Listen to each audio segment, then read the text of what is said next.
In the fall of 1844, Americans elected a new president, a dark horse candidate whom nobody anticipated, but everybody embraced because he pledged to finish the work that Andrew Jackson had started.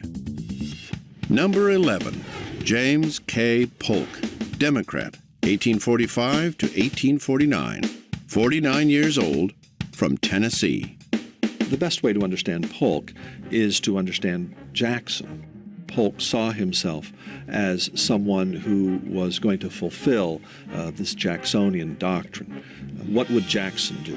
This is the mantra that Polk seems to repeat almost every day he's in office.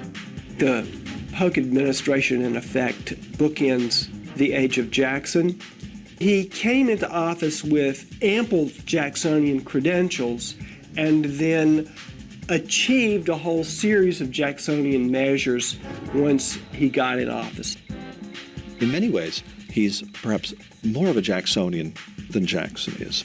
He believes very, very strongly in this idea of a level playing field for the American people. I've said that Jackson and Polk were wedded at the hip and the head, and I think they were. I don't think if you and I sat down to dinner with the president of our choice, James K. Polk would come in the top 25. I think he was a great president, but that doesn't mean that he was a likable man. He also was quite a devious man. In contrast to his personality, Polk was probably the most accessible president in U.S. history. The White House, for all intents and purposes, in the 1840s is a community center for the rather small village of Washington. The Marine Corps Band plays on the White House lawn every Wednesday, and this is open to the public. Polk also makes himself available twice a week to American citizens, and all that was required was to knock on the White House door and to give your card to the steward and to wait your turn. Polk really does see himself as the first servant of the people. Polk is often called the hardest working president in U.S. history. He was known for his long workdays and had gas lights installed in the White House so he could work through the night. Polk was a hands-on micromanager as president. For example, he was the first president to really get deeply into the budget. He was the first president to tell all the heads of all the departments, look, don't send your budget requests straight to Congress. Send them to me. More than anything, James K. Polk wanted to fulfill the ideological promise of Andrew Jackson's presidency, what was then being called America's manifest destiny.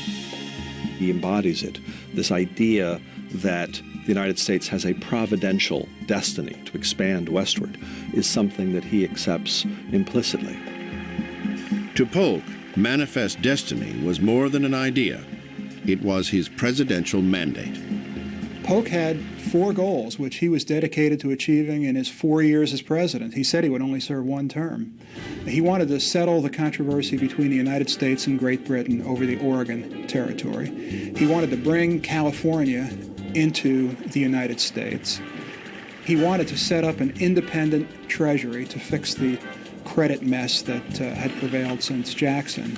And he wanted to lower tariffs on imports into the American economy. To achieve his economic goals, Polk pressured Congress to lower the federal tariff and to establish an independent treasury. He succeeded. To achieve his territorial goals, he used force. First, he threatened war with Great Britain to gain the Oregon Territory. The crowd was raised, 54-40 or fight, 54th parallel, 54-40 or fight. And to his credit, he did not draw the line in the sand on that, end up in the 49th parallel. Then he actually went to war with Mexico to settle the Texas border and acquire the Southwest and California. The Mexican War, fought between 1846 and 1848, came to dominate Polk's administration.